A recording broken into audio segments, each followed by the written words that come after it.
Amigos, minhas amigas, meus irmãos, minhas irmãs, é com satisfação que aqui nos encontramos mais uma vez neste ambiente virtual para mais um momento de estudo, mais um momento de aprendizado para todos nós acerca do Evangelho do Cristo à luz da doutrina espírita.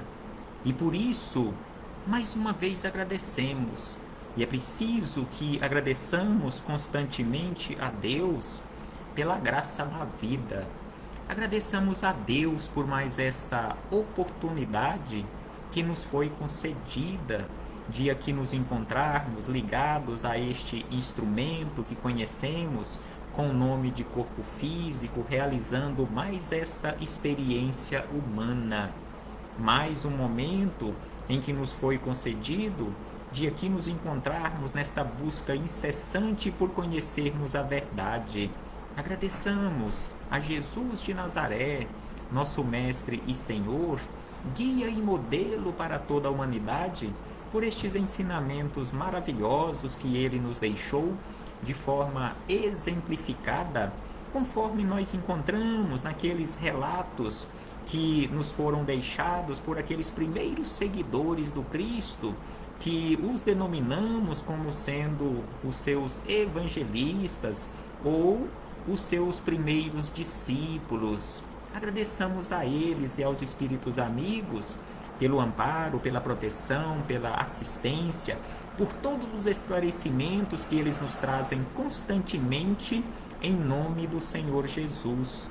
E eu não posso deixar de agradecer a todos vocês, irmãos e irmãs de jornada, que mais uma vez se fazem presentes aqui neste ambiente virtual, nesta sala de aula onde todos nós nos encontramos, buscando esclarecimentos em torno do Evangelho do Cristo à luz da doutrina espírita. Sejam todos bem-vindos, sejam todas bem-vindas para mais este momento.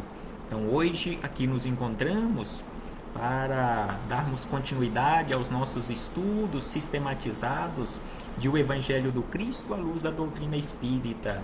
Estamos estudando o Livro dos Espíritos, questão a questão, e hoje estudaremos a questão de número 140.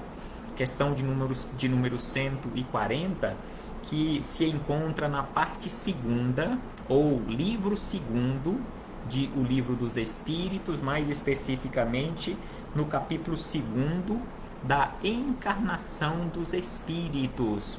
Estamos estudando a alma na condição de um espírito encarnado.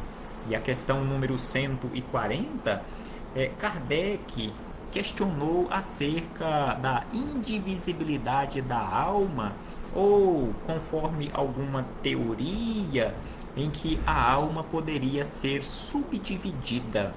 Prestemos atenção no questionamento formulado por Kardec na questão 140, e ela se desdobra em 140A, porque Kardec aprofundou um pouco mais no assunto e fez um outro questionamento que aqui ficou enumerado como 140A. Então, no 140, Kardec questionou da seguinte maneira: que se deve pensar da teoria da alma subdividida em tantas partes quantos são os músculos, e presidindo assim a cada uma das funções do corpo? Então este foi o questionamento de Kardec. O que pensar dessa teoria em que alguns sustentam ou sustentavam a ideia ou a teoria que a alma seria subdividida quantos forem os músculos do nosso corpo, bem como que ela presidia assim cada uma das funções do corpo. E os espíritos amigos, a este questionamento formulado por Kardec acerca desta teoria, responderam da seguinte maneira: ainda isto depende do sentido que se empreste à palavra alma. Já estudamos em encontros anteriores acerca da pobreza da nossa linguagem para definir as coisas. E aqui eles voltam ao assunto e fazem esta afirmativa no início da resposta acerca dessa subdivisão da alma, que isso depende do sentido que se empreste à palavra alma. E aí eles colocam dois sentidos. Então eles começam com o primeiro sentido dado à palavra alma, um sentido errôneo, um sentido equivocado, da seguinte maneira: se entende por alma o fluido vital, essa teoria tem razão de ser. Então, mas só que a alma não é o fluido vital. Então, se levar em consideração ou se tomar como base o sentido da palavra alma como sendo este fluido vital, essa teoria teria razão de ser. Se entende por alma o espírito encarnado, essa teoria não faz nenhum sentido. Então, como nós sabemos, a alma não é o fluido vital, a alma é o espírito encarnado. Então, esta teoria é errônea, levando em consideração o sentido da palavra alma da forma correta, ou seja, a alma na condição de um espírito encarnado e não naquele sentido equivocado de alma como sendo fluido vital. E aí eles acrescentam: já dissemos que o espírito é indivisível. Assim como Deus, que é indivisível, a alma ou espírito encarnado é indivisível. Ele, ou seja, o espírito ou a alma, imprime movimento aos órgãos, servindo-se do fluido intermediário, ou laço fluídico, ou perispírito, sem que para isso se divida. Então, a alma ou ânima, ou que dá ânimo ao corpo físico, então o espírito ou a alma encarnada, ou a alma ou espírito encarnado, imprime movimento aos órgãos, servindo-se do fluido intermediário, sem que para isso se divida. Então, conforme observamos, o espírito, e como já estudamos em encontros anteriores, e aqui os espíritos voltam a afirmar, o espírito é indivisível. Então, assim, eles concluem a resposta da questão 140. No entanto, Kardec, querendo aprofundar um pouco mais acerca do assunto, ele fez um outro questionamento, conforme havíamos dito anteriormente, que aqui ficou registrado como 140A, e ele questionou da seguinte maneira: entretanto, alguns espíritos deram essa definição. Então aqui Kardec lembrou que em respostas que ele recebeu do plano espiritual, alguns espíritos deram esta definição para a alma na condição de subdivisão. Então, os espíritos superiores, a este questionamento de Kardec acerca de alguns espíritos terem dado essa resposta equivocada, eles responderam da seguinte maneira: que os espíritos ignorantes podem tomar o efeito pela causa. Então aqui eles estão respondendo e responderam de uma forma bem sucinta que quando não se conhece profundamente acerca do assunto, você pode levar em consideração na sua análise o efeito, ou tomar o efeito pela causa.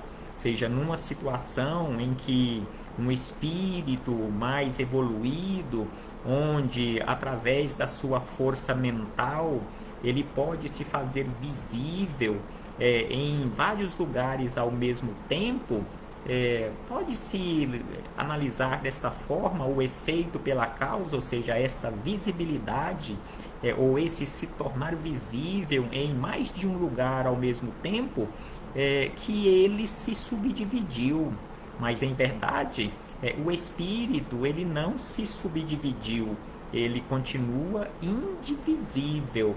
E aí, Kardec acrescenta os seguintes esclarecimentos acerca desta resposta dos espíritos superiores sobre o tomar o efeito pela causa, que a alma atua por intermédio dos órgãos e os órgãos são animados pelo fluido vital. Então, a alma atua por intermédio dos órgãos. É exatamente isto que está acontecendo neste momento. A alma atuando neste corpo físico que vocês estão vendo neste momento, agindo em minhas cordas vocais e se comunicando. Não é um corpo físico quem está se comunicando, mas sim um espírito ou alma que neste momento, por intermédio dos órgãos do corpo físico, está se comunicando. E assim os órgãos animados pelo fluido vital, que por ele se reparte, existindo em maior abundância nos que são centros ou focos de movimento. Esta explicação, porém, não procede desde que se considere a alma o espírito que habita o corpo durante a vida e o deixa por ocasião da morte. Então, assim é que funciona. Então, o espírito ou alma encarnada, agindo sobre a matéria, ou por intermédio desta matéria, o intermédio dos órgãos que constituem o nosso corpo físico, então a alma atua por intermédio dos órgãos e os órgãos são animados pelo fluido vital. Então, os meus órgãos animados pelo fluido vital e a alma atuando sobre estes órgãos e se comunicando, ou seja, realizando as tarefas que eu preciso na condição de alma encarnada, que eu preciso realizar durante a minha estada aqui no plano físico. Então, sem sombra de dúvida, a alma é uma essência divina, imortal, indivisível, que provisoriamente está atuando sobre a matéria para a sua melhoria. Reflitamos acerca disto, meus irmãos e irmãs. Então, assim fechamos este parêntese com esta citação da questão 140, e neste momento passaremos aos comentários desta mesma questão ao espírito Miramês, na coletânea de livro Filosofia Espírita. Agora estamos estudando o volume 3º, capítulos 38, que são os comentários à questão 140, que tem como título Indivisibilidade. E neste momento abrimos um parêntese para abraçar fraternalmente aos irmãos e irmãs de jornada que aqui se fazem presentes neste ambiente virtual, citando a nossa irmã Vilma Guimarães, Alessandra Marques, e pedindo à nossa irmã Vilma Guimarães que leve aos seus meninos e meninas, aos seus alunos, o meu abraço fraternal e de imensa gratidão pela companhia, pela perseverança de todos eles nos estudos constantemente, que possamos seguir adiante na prática do bem para o nosso próprio bem. Então, assim, chegamos nos comentários de Miramês, Indivisibilidade. E ele começa, neste capítulo 38, dizendo da seguinte maneira, que o espírito é indivisível e imortal. Isso nós já sabemos. O espírito é indivisível e imortal. E essa notícia nos anima e nos enche de esperança. Então, em sabermos, em termos esta certeza que somos indivisíveis, que somos seres únicos, cada um de nós somos únicos. É como se Deus, ao nos fazer nesta condição de artesão divino, que é o Criador, ele fez cada um de nós em uma forma distinta, simbolicamente falando. Ele fez um e jogou a forma fora, porque nenhum de nós somos iguais. Nenhum de nós temos ou iremos encontrar uma digital igual, uma íris do nosso olho igual a outra. Então, cada um de nós somos seres únicos. E esta formatação do nosso corpo físico provém do perispírito, que é o molde do nosso corpo físico. O perispírito, o molde do espírito, ou corpo do espírito. Então é por isso que Miramês nos chama a atenção que, entendo esta certeza, estas notícias nos enche de ânimo e de esperança, fortalecendo-nos em todas as atividades que o bem possa nos proporcionar.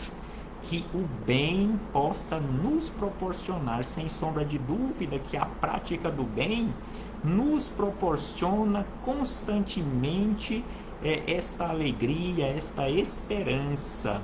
E ele acrescenta que a imortalidade do espírito, a sua comunicação depois da morte do corpo físico, além túmulo, bem como a reencarnação, quantas vezes se fizerem necessárias, são uma força a nosso favor, provando assim o amor de Deus e a sua justiça para conosco. Então aqui Miramês nos lembra de vários preceitos, vários postulados ou vários pilares da doutrina espírita: a imortalidade da alma, a comunicação mundo material com mundo espiritual, a reencarnação, quantas vezes se fizerem necessárias, este Deus de amor, esse Deus de justiça. E aí ele acrescenta que os antigos videntes achavam que a alma se dividia por tomar o efeito pela causa. Ao verem o espírito tomando formas diferentes e até se dividindo quando conveniente, propuseram a teoria da divisibilidade da alma. Conforme ele nos diz aqui, o espírito se dividindo quando conveniente, a chamada bicorporeidade, ele se tornar visível em mais de um ambiente diferente, porque o espírito é um foco de luz. Quanto mais avançado, mais forte essa luz, esta energia se torna. E ele, assim como o Sol, pode irradiar os seus raios por diversos e diversos ambientes, ou seja, se tornando visível, assim como os raios do Sol, numa diversidade de ambientes. Assim, conforme ele lembra, os antigos videntes, ou seja, usando a mediunidade, chegaram à conclusão, de forma equivocada, por falta de conhecimento, sobre a divisibilidade da alma, ou seja, por ela se tornar visível em vários ambientes ou em mais de um ambiente ao mesmo tempo. E aí ele diz que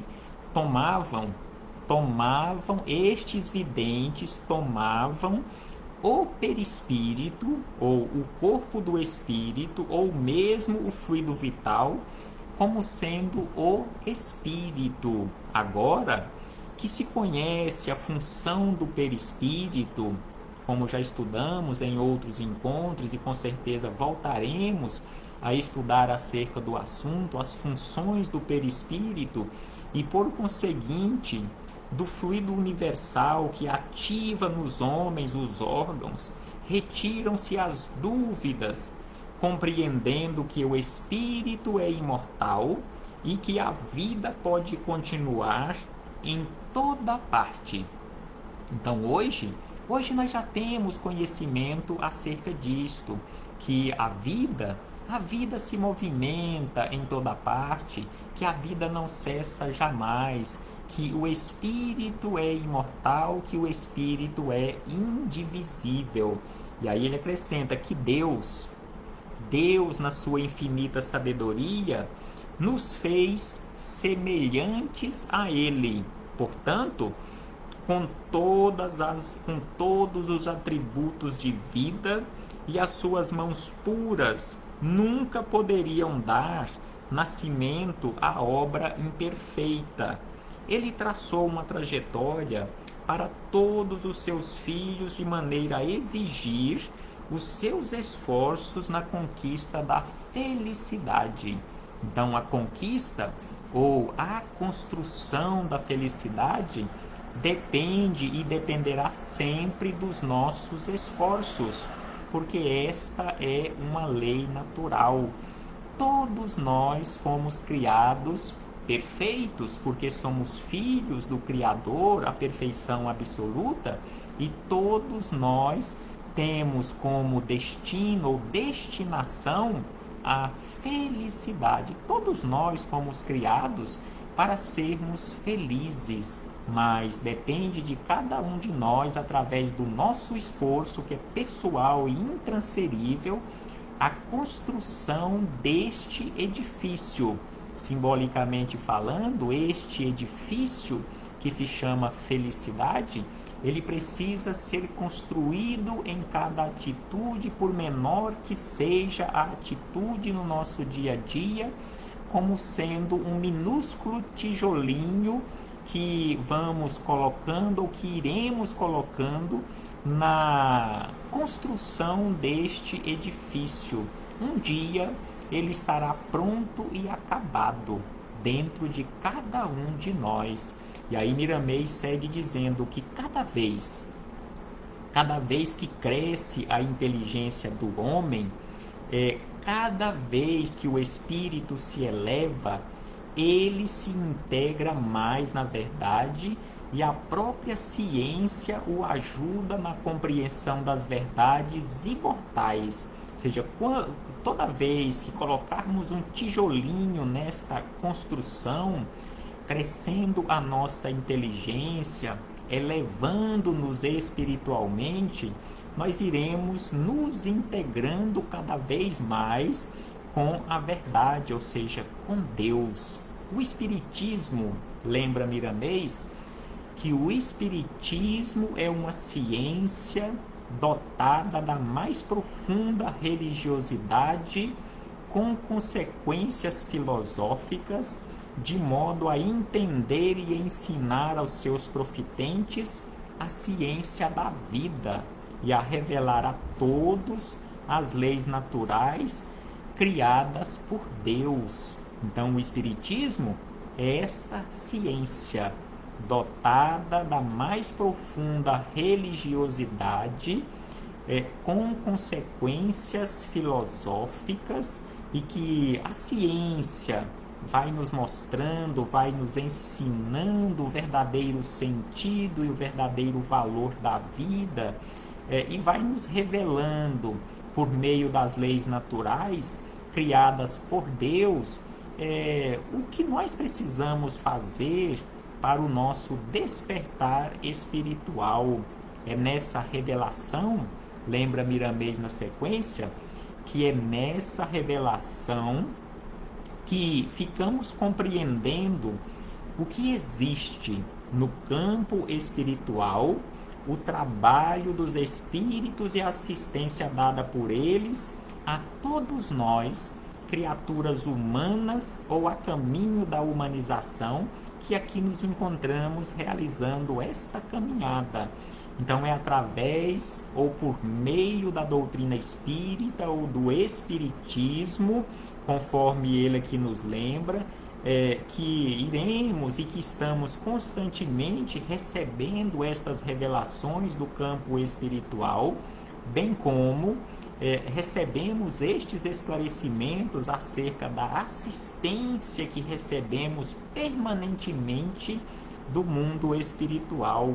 Ainda mais, diz Miramês, ainda mais, o Espiritismo nos ensina os processos mais acertados da comunicação entre os dois planos e as diretrizes que se pode tomar para comunicar com os benfeitores da humanidade. Então, a doutrina espírita, dentro deste compêndio todo, ou seja, dentro desta esta composição que é a doutrina espírita, ou seja, esse corpo doutrinário, nós encontramos todas as informações de que necessitamos sobre este assunto, sobre esses processos mais acertados da comunicação entre mundo físico e mundo espiritual, bem como os planos e as diretrizes que se pode tomar para comunicar com os benfeitores da humanidade. Em estudando a doutrina espírita, em especial o Livro dos Médiuns, nós aprenderemos muito acerca deste assunto, que o Livro dos Médiuns é um manual de orientação acerca da mediunidade ou do uso da mediunidade. E aí ele acrescenta que a mediunidade é a chave de toda essa doutrina. Então a mediunidade é a chave da doutrina espírita. É por isto que não podemos deixar de estudar o Livro dos Médiuns. É preciso estudar acerca de mediunidade, é preciso estudar como ela funciona, para que existe, por que existe a mediunidade. Por que nós não estamos apartados do mundo espiritual? Por que é necessário este intercâmbio permanente? Então aqui ele nos lembra que a mediunidade é a chave de toda essa doutrina de amor. Se queremos usá-la bem, ou seja, se queremos usar bem a mediunidade, busquemos no Evangelho de Jesus os seus variados métodos simples, mais profundos de educação dos sentimentos. É a chamada mediunidade com Jesus. O médium, verdadeiramente falando, aquele que trabalha com Jesus, a primeira necessidade dele é a autoevangelização, é a sua educação mediúnica. Então, se queremos usar bem a mediunidade, busquemos no Evangelho de Jesus os seus variados métodos simples, mais profundos de educação dos sentimentos. Surgem todos os dias novas etapas de esclarecimentos, novas lições que enriquecem o coração e engrandecem a inteligência. Todos os dias nós recebemos, por meio da mediunidade, recebemos informações do mundo espiritual através de mensagens psicofônicas, psicografadas ou por outros tipos de mensagens para nos esclarecer, conforme ele nos fala aqui. São novas etapas de esclarecimentos, novas lições que enriquecem o coração e engrandecem a inteligência. Quanto material nós temos à nossa disposição, há décadas, às vezes até séculos, que temos já na forma de livros aqui na Terra, e que para nós até hoje é novidade, que nós nunca tivemos contato com aquele material. Então, no dia em que tivermos contato com aquele material, para nós será uma novidade, ou seja, é novo, mesmo já tendo décadas, séculos, materializado aqui na Terra, para nós será uma novidade, assim como esta mensagem de esclarecimento que estamos estudando neste momento, para nós é novidade, porque estamos tendo contato, muitos de nós pela primeira vez, com estes esclarecimentos que já tem décadas que se encontram aqui neste livro, já que este livro ele foi recebido mediunicamente, todas as mensagens que compõem este livro foram recebidas mediunicamente na década de 80 do século e milênio passado, ou seja, há mais de 30 anos, caminhando para 40 anos, a depender da data do recebimento da mensagem. E aí ele acrescenta que logo que nos cientificamos de que a alma é imortal e que quando na carne podemos nos comunicar com os que já passaram para o outro lado da vida, animamo-nos toda a vontade de viver devido à ideia da imortalidade sustentar a nossa esperança. E aí ele encerra dizendo: procuremos cada vez mais estudar, procuremos cada vez mais estudar, procuremos cada vez mais meditar acerca do amor de Deus, acerca do verdadeiro sentido da vida, a beleza da vida. Procuremos mais orar, procuremos mais trabalhar no bem para o nosso próprio bem, buscando encontrar as equações do problema ou dos problemas do espírito, que encontraremos as lições cada vez mais claras e de fácil entendimento. Então, quanto mais estudarmos, quanto mais orarmos, quanto mais meditarmos, quanto mais trabalharmos no bem, mais as lições se tornarão claras e de mais fácil entendimento. É o batei e abrir-se-vos-á, e o buscar e achareis, falado e conclamado por Jesus. Tudo é vida e nada morre. A semente é lançada no solo para renascer e prosperar sempre. Reflitamos acerca disto, meus irmãos e irmãs, e mais uma vez, muito obrigado a todos vocês. Um abraço fraternal em nome do Senhor Jesus e até a próxima oportunidade, quando aqui pretendemos voltar a nos reunir para darmos continuidade a este estudo sistematizado nesta busca permanente por conhecermos a verdade e sairmos das trevas da ignorância.